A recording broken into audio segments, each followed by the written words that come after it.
Welcome to the Childcare Business Coach podcast with Evelyn Knight, where mindset mechanics come together for success. Evelyn Knight is the leader of the ECE revolution and is on a mission to touch 1 million children's lives through the elevation of the ECE community. Hello and welcome. Thank you once again for taking time out to join me today. Again, my name is Evelyn Knight. I am the Childcare Business Coach, the founder and CEO of Childcare Business Professionals. We help childcare center owners and directors, the leadership team basically, find success in running their childcare programs. And that is something I really want to help you with today, is something that will really help you with that success component. This year, I'm focusing on really helping my audience with overwhelm in the childcare setting. And so today we're going to talk about hiring part of your management team. And really the things I'm going to be going over is honestly, it's hiring in general, not just your management team, but more specifically onboarding, right? I've done the creative recruiting boot camp. I've helped you to find people. But once you find them and you really get that right person, how do you make sure that you keep them? That can be even more important than the actual recruiting process, because when you find that person that's just gold, you need to keep a hold of them. How is it that I've had my director for almost 15 years? My assistant director is going to be 16 years, right? It's because there's certain things that I have in place that helps, and it starts with onboarding. Your onboarding process is absolutely essential. And when you're onboarding a director or an assistant director or anybody in management, it is even more essential to make sure that you get it right. So there's a few things that you need to absolutely have in place in order to make sure that you're onboarding correctly. And there's work that has to be done even before the onboarding process begins. The first thing that you absolutely have to do is make sure you know your vision. Who are you? Who are you? What is your brand? That is absolutely vital, because if you don't know this, if you haven't intentionally created a vision for your program, the brand that you want, then that other member of management will. When I see centers that have gossip issues and just a lot of problems within their programs, most of the time I know, especially those gossipy type of centers, it's because they don't have a brand. And the owner or directors haven't taken the time to create a brand. So you really stand for nothing. You might think you do, but your program doesn't. And when that happens, what ends up happening is people hijack your program, and your brand becomes something that's not so pretty. So if you have an overwhelming amount of gossip or other things happening in your center, I challenge you to ask yourself, have I intentionally created a brand? Now, when people talk about brands, they think the colors and the logos and, what they're going to paint their classrooms in and how their vans are going to look. That is not your brand. That is not your brand. Now, yes, your logo should represent your brand. It should have a feel. But your brand is really your center's personality. When I think of brand, I like to think of when there's two moms at the soccer practice talking about your childcare program. What are the kind of things they're saying? How does it make them feel? That is your brand. And your brand is going to create your center's culture. So before you even onboard a new director, especially, you have to have this in place, or I can guarantee you they will hijack it. It will become theirs. And if they don't know how to intentionally do this, it's going to become a place of gossip and of animosity. If you're having issues with staff that really just doesn't show respect to your program, it's probably because you don't have a brand. Therefore, the culture of your center becomes pretty toxic. So before you even hire, this is something that has to be in place. Now, the next thing that has to be in place is your SOPs, or systems of operations. You want to make sure that your program is still yours. I see so much conflict between owners and directors, especially owners that are on site, because they want the control, but then they hire somebody who's going to run their program, right? And they want things done a specific way. And that's kind of okay, but you don't want to micromanage. But there are things that absolutely cannot be compromised on, right? Like anything that comes to compliance issues or your brand, once again, your vision, what my center likes to call the queen bee role, right? Coined from Mike Michalowicz's term in one of, gosh, which book was it that it was Mike Michalowicz though. And the queen, if you think of what happens in a beehive, all the bees in the beehive serve the queen bee. So whatever the queen bee role is in your childcare center needs to be very clear. And your director that you hire needs to serve the bee or the queen. So for us at Zoo and Around, our queen bee is the fact that we have high quality standards that revolve around nurturing the children, right? So everything we do has to be high quality, 5-star NACE accreditation quality, but at the center of everything has to be nurturing for the children. That is our number one most important component, right? So every decision that my director makes, she knows it's based on these principles. If you don't know that, if you don't have a queen bee role, which is part of your vision for your center, then how does your director know where to lead your program? You're hiring someone to lead your program. They have to know where they are taking you. Your vision is like the destination on your roadmap, right? If I were to say, I'm going to New York, that would become my vision. My vision is I'm going to New York. Now, if I call a travel agent and say, I'm going to New York, get me there, they're going to start planning the trip, right? Now, if I call a travel agent and say, okay, I want to go somewhere and you need to guess where it is, and that's it, here's my credit card. And in my mind, I know I want to go to New York, but my travel agent has no idea where I'm going. How are they going to get me to New York? As far as I know, I'm going to end up in Istanbul, right? They have no clue where I want to go. They're going to take some wild guesses on how to get me there. But bottom line is they're not going to know where I want to go. So I can't expect them to plan a trip for me. Well, it's the same thing with your director. It's literally, if you don't have a vision, you are literally telling this person, take me over here, but I'm not going to tell you where it is. I just want you to get me there. So you have to have a very clear and concise vision that becomes your queen bee. And then every system of operation that you create, your SOPs, are going to revolve around that queen bee vision role, right? Everything is going to revolve around that.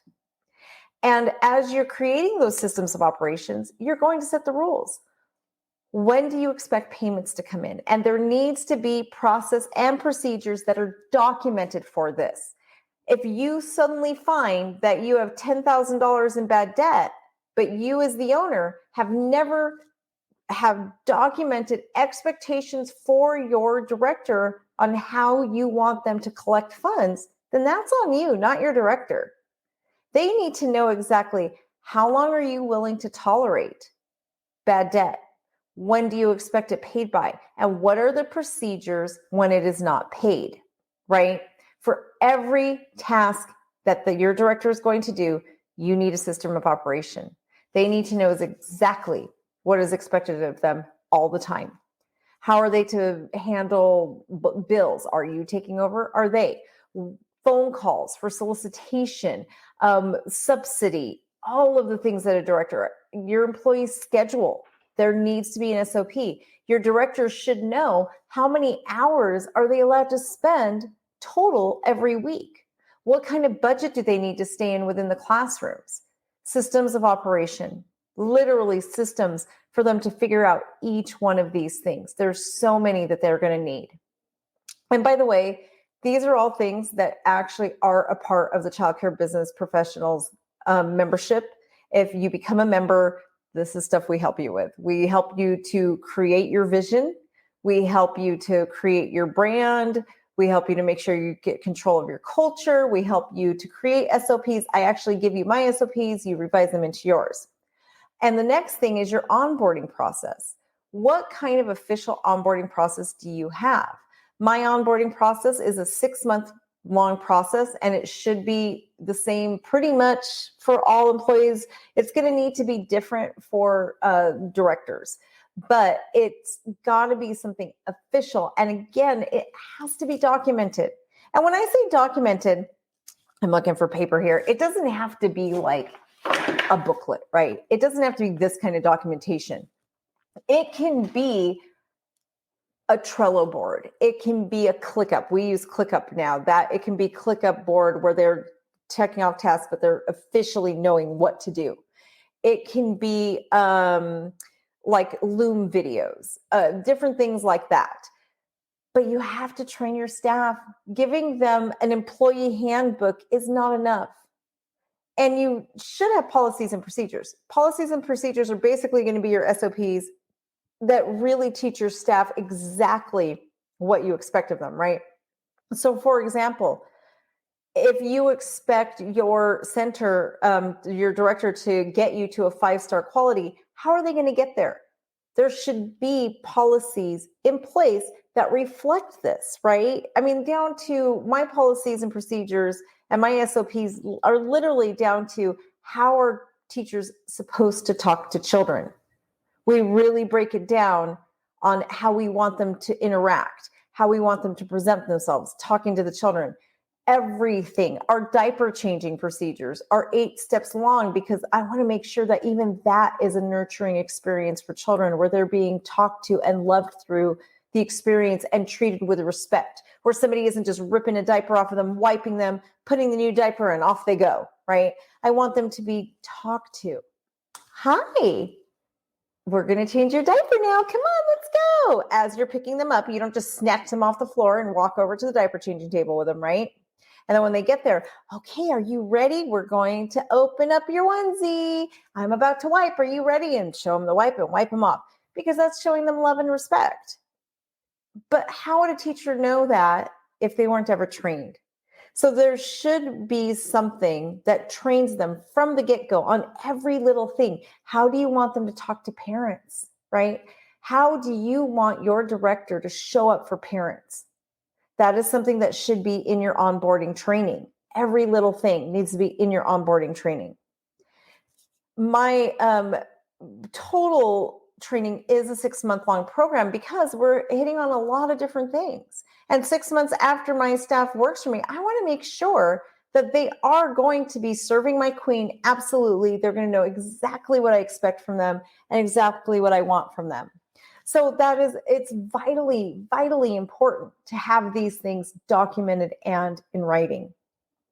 It's also important to schedule time to meet and to make sure that your director really knows you, that you're supporting them, and that they understand what your mission and your goals are. So part of my process are meetings that are scheduled through that 6 months period and specific items that you need to go over. And really, when I created this, I actually created this as a way to hold myself accountable and my director accountable for making sure the process was done over 6 months. I literally just have a list of questions every month that you ask and things you go over. And also some of it that you're reflecting on yourself, like what other education is needed? Do they fully understand the vision? And if not, how can we help them to understand? There's so many different things and questions that we're going to answer different ones over time. There's also assessments that they're going to complete that help you to see where are they really? Are they really married to the center? Do they get it? Are they falling in love with their job? Because bottom line, that is our goal.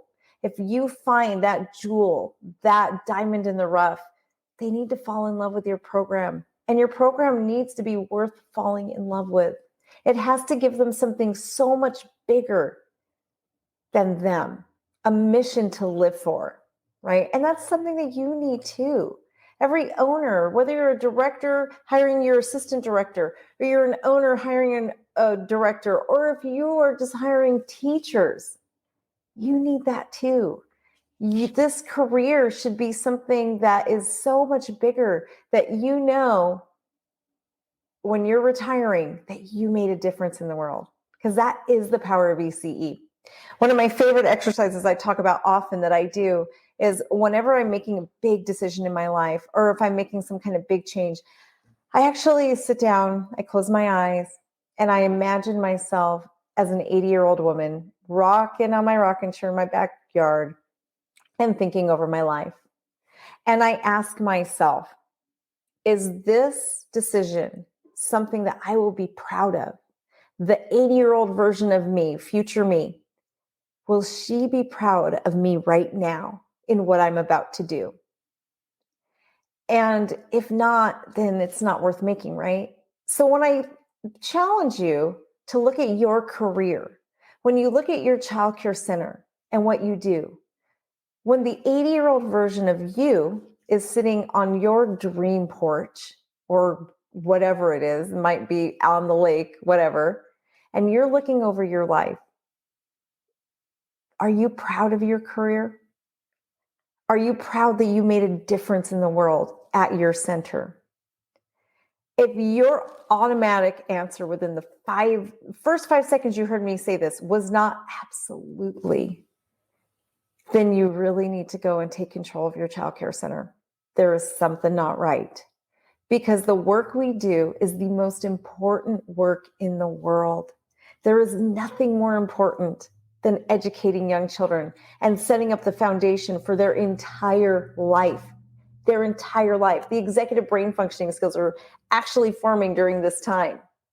So if you cannot say beyond the shadow of a doubt that the work you do fills you with love and that the 80-year-old version of you is going to be so proud of you, then you cannot expect your employees to ever want to stay working for you, because they won't want to. If your center is not a place where you are proud to be, they won't be either. And nobody's going to want to stay working for you. And there is no amount of onboarding and getting systems into place that is going to fix that.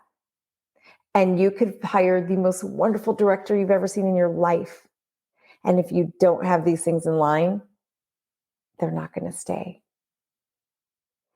That's part of the reason I created Childcare Business Professionals, because I understand this. And I actually started on a journey last year to figure out, what is it about me that people want to follow? I mean, why do people line up to work for me? In Childcare Business Professionals, this company, I've never actually had to post a single job opening. People actually come to me, and I've actually got a line of people right now who want to work for this company. Zooing Around is the same way. But why? So when I did that, I broke it down into different steps on the leader that we need to become in order for people to want to work for us. Before you hire anybody on your management team, you got to get this in line. There is so much background work that needs to be done first, or you're going to lose them. They're not going to want to stay with you. That is something we can absolutely help you with in Childcare Business Professionals. So get a hold of one of my team members. They're saying hello in the comments so you know who they are. Get a hold of them. We would love to help you with this. So many of our clients, and I'm sure my clients are always watching Mindset Monday, they can tell you the difference we've made in their center and how they've just made complete turnarounds thanks to the work we do. Don't take it from me or the people I pay. Take it from clients that pay me to help them do the work, because we can really, really make a big difference in your life. The other thing is, this year at the Childcare Business Summit, we're really focusing on that leadership component. I did a talk that is called Fierce Leadership, and it's the keynote speech I do all over. And I've been asked to turn it into an entire seminar, basically. It was so moving to so many people that I've been asked several times to turn this into a seminar. That is what we're doing for Summit. We are going to help you learn how to become a leader that people line up to follow. Why do people want to work for me so bad? Why is it that people are constantly asking and telling me, I want to be a part of what you're doing? that's kind of hard for me to accept. It really was at first. I was just kind of like, I don't know. Why do you want to? I mean, seriously, like, when it's in yourself, it's kind of hard to see sometimes. So I actually kind of did a study on what is it? And I asked my teams, why? Why do you want to work for me? Why, when the going gets tough, do you want to be here? Why is that so important to you? There were times where I had to ask my assistant director and my director, well, when she was my assistant director and like who they are today, to hold their paychecks years ago when I was an owner that didn't know what she was doing. And they did. And they're still with me 10 years later. Why? That is exactly what we're going to be teaching you and helping you at the Child Care Business Summit. The prices are going up soon. So if you haven't bought your ticket yet, please get your ticket. We also listened to requests from everybody last year. After the last summit, our people came to us and said, my team needs to hear this, not just me. So this year, the summit is going to be for teams, not just management. So day one is all about leadership, and we're going to tackle this subject of being a fierce leader that people want to follow. And then we're going to come together as a team and really tackle, how are you going to make your center great? How are we entering into the ECE revolution? And how are we going to be the ones who lead? Those of you who are with me, we're going to lead as this industry changes. Just like we don't see any blockbuster videos anymore, and now Netflix dominates, we are going to dominate the ECE revolution. And I am so excited to do this with you. I hope everybody has a beautiful, amazing week. I hope this helps you. And if you really need extra help, don't hesitate to join us. We actually have a very comprehensive payment plan now. So if you had in the past thought about joining us, but it was just too expensive for you, we actually have some new financing options. I really, really wanted to find a way to make it more affordable, and we have found a way. So if it's been a while, make sure you talk to whoever your concierge is with. We really, truly believe in just serving. So whether you're a member or not, we still find a way to serve you. But we really dive deep and help our members change their lives, not just their centers. We change lives. It's something I'm very passionate about. So if you haven't talked to one of us in a while, please get a hold of the person that you have contact information with. They can get you started. The prices now are pretty low, I believe, and one of my teams can put it in the chat, but I believe we've gotten it down to under $400 a month with the payment plan that we now can offer. So get a hold of one of my team members so they can help you with that. I hope everybody has a beautiful week, and don't hesitate. You are worth investing in. Stop putting yourself last. It is time for you to join the EC revolution and become a part of us at Child Care Business Professionals. Have a great day, everybody. Thank you for joining Evelyn today. For more information, please visit childcarebusinessprofessionals.com.